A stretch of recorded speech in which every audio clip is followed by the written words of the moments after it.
मेरा शौहर अंधा था। जब वो हमबस्तरी करने लगता तो मैं अपनी नौकरानी को उसके आगे लिटा देती और खुद साइड पर बैठकर देखा करती।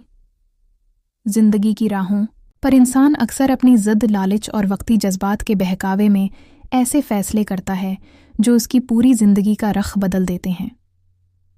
कुछ गलतियां इतनी भारी साबित होती हैं कि फिर उम्र भर उनका बोझ उठाना पड़ता है।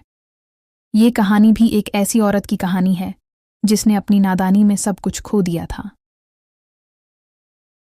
मेरा नाम हुना है।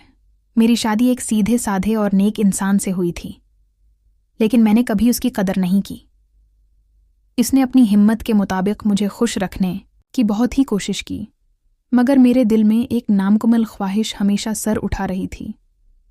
जवानी की दहलीज पर कदम रखते ही माँ बाप ने मेरा रिश्ता कर दिया था, और जिस इंसान को मैंने निकाह वाले दिन देखा था उसे देखकर मेरे सारे अरमानों पर पानी फिर चुका था। आज गुस्से से मेरा बुरा हाल हो रहा था। समझ नहीं आ रही थी कि क्या करूं। घर वालों ने मेरे साथ बहुत ज्यादती की थी। उन्होंने महज पैसे के लिए मेरी शादी एक अंधे इंसान के साथ कर दी।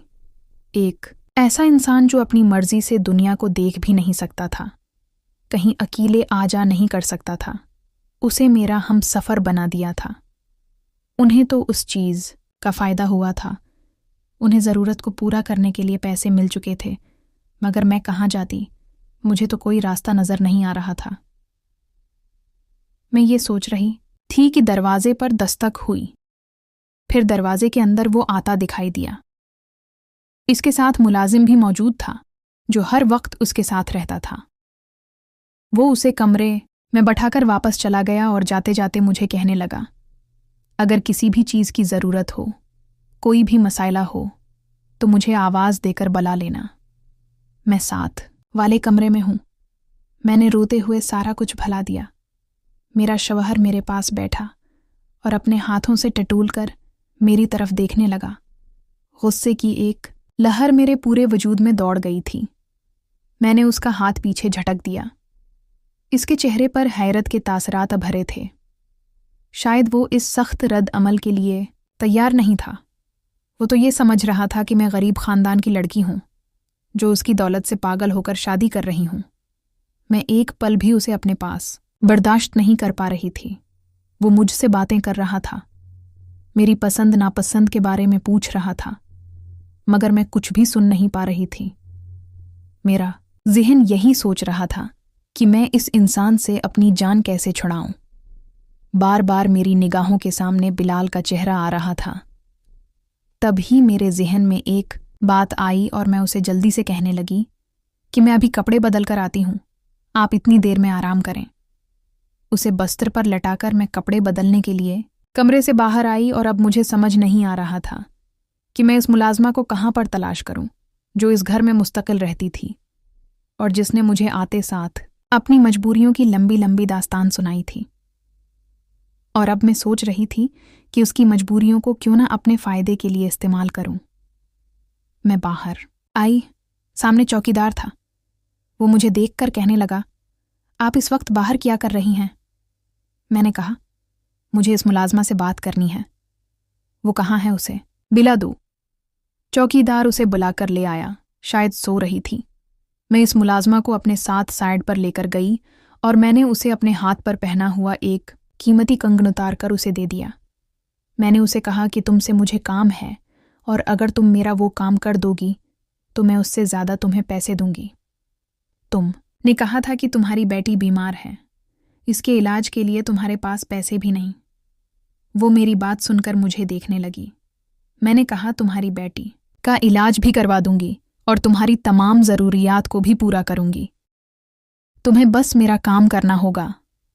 जब मैंने उसे अपनी बात बताई तो वो अपने कानों को हाथ लगाने लगी। कहने लगी, अगर मेरे शौहर को पता चला तो मेरे साथ क्या करेगा? मैंने कहा, अगर तुम मेरा काम नहीं करोगी तो मैं तुम पर चोरी का इल्ज़ाम लगाकर तुम्हें घर से निकलवा दूंगी। इसने सिर झुका लिया और मेरी बात मान ली। वह मेरे साथ कमरे में आई। इसे मैं अपनी जगह पर लेटाकर खुद कमरे से बाहर जा चुकी थी। तकरीबन 1 घंटे के बाद वो कमरे से बाहर आई तो खुशी की एक लहर मेरे पूरे वजूद में दौड़ने लगी। मैंने उसका शुक्रिया अदा किया और वो झकी नज़रों के साथ वहां से चली गई। जब कमरे में वापस आई तो मेरा शौहर सो रहा था। मैं भी एक जगह पर लेट गई। इस इंसान को बर्दाश्त करना मेरे लिए मुमकिन नहीं था। वो मुझसे अच्छे तरीके से बात करता, मेरा बहुत ख्याल रखता था, वो मुझसे मोहब्बत भी करता था, मगर उसे देखकर मुझे इससे नफ़रत महसूस होती थी। मैं अपने घर वालों से नाराज़ थी कि उन्होंने मेरे साथ ऐसा किया, इसलिए मैं उनसे बात नहीं करती थी। एक दिन माँ खुद हमारे घर आई। रोते हुए मुझे गले लगा लिया। कहने लगी, तुम इतने दिन से एक बार भी मिलने नहीं आई। माँ की बात सुनकर मेरा दिल भर आया। इतने में मेरा शौहर आया तो कहने लगा, तुम उनके साथ कुछ दिन के लिए चली जाओ। यूं मैं अपनी माँ के साथ रहने के लिए उनके घर आ गई। फिर एक दिन मेरी बिलाल से मुलाकात हुई। उसको देखकर पुरानी मोहब्बत जाग उठी। उसने एक शिकवा भरी नज़र मुझ पर डाली और दोबारा से वो अपने काम में मसरूफ़ हो गया। मैंने काफ़ी देर उसे नज़रअंदाज करने की कोशिश की, मगर खुद पर काबू नहीं पा सकी। मैं दिल के हाथों मजबूर होकर उसकी तरफ मुखातब हो बैठी। फिर उसकी शिकवा भरी बातें सुनकर मुझे अंदाज़ा हुआ कि वो बहुत दुखी है। बिलाल को देखने के बाद मेरे दिल में एक अजीब ख्याल आया। मैं सोचने लगी कि इस ख्याल को तकमील तक कैसे पहुंचाऊं। घर आने के बाद मैंने अपने मंसूबे पर अमल करना शुरू कर दिया। वो मुलाजमा अपनी मजबूरी की वजह से मेरी बात मानने पर मजबूर थी। इस की तरफ से मुझे इत्मीनान था। वो मेरी ये बात किसी को बता नहीं सकती थी। दूसरी तरफ एक मुलाजिम था जो मेरे शौहर का बहुत ख़ास आदमी था। वो हर बात मेरे शौहर को बताता था। उसे रास्ते से हटाने के लिए फिर मैंने ये मंसूबा बना दिया। आधी रात को फ़ोन करके मैंने उसे अपने कमरे में ये कहकर बुलाया कि मेरे शौहर की तबीयत ख़राब है। वो फ़ौरन मेरे कमरे में आया। मैं चीखने लगी। मैंने शोर मचाना शुरू कर दिया। मेरा शौहर घबरा कर उठ बैठा और मुझसे पूछने लगा कि तुम्हें क्या हुआ है। मैंने कहा कि इस मुलाजिम ने मेरे साथ ज़बरदस्ती करने की कोशिश की। मेरे शौहर ने उसे फ़ौरन नौकरी से निकाल दिया।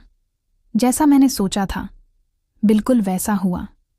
फिर मैंने अपने शौहर से कहा कि मेरा दूर का कज़न है, वैसे भी उसे नौकरी की तलाश है, वो आपके साथ रहेगा, आपका ख्याल रखेगा। मेरी बात सुनकर शौहर कहने लगा, अगर तुम कह रही हो तो सही होगा। यूं भी तुमसे ज़्यादा मेरे साथ और कौन मुखलिस हो सकता है। शौहर की बात सुनकर एक पल को मैं शर्मिंदा हुई। मैं सोचने लगी कि मैं उनके साथ किया कर रही थी और उनके मेरे बारे में कैसे जज्बात थे। मगर मैंने जज्बात को सला दिया और फिर मैंने बिलाल को घर बुला दिया। बिलाल इतने बड़े घर में आराम से रह रहा था। उसे किसी चीज़ की कोई कमी नहीं थी और यहाँ पर उसे मेरी करबत भी मैसर थी।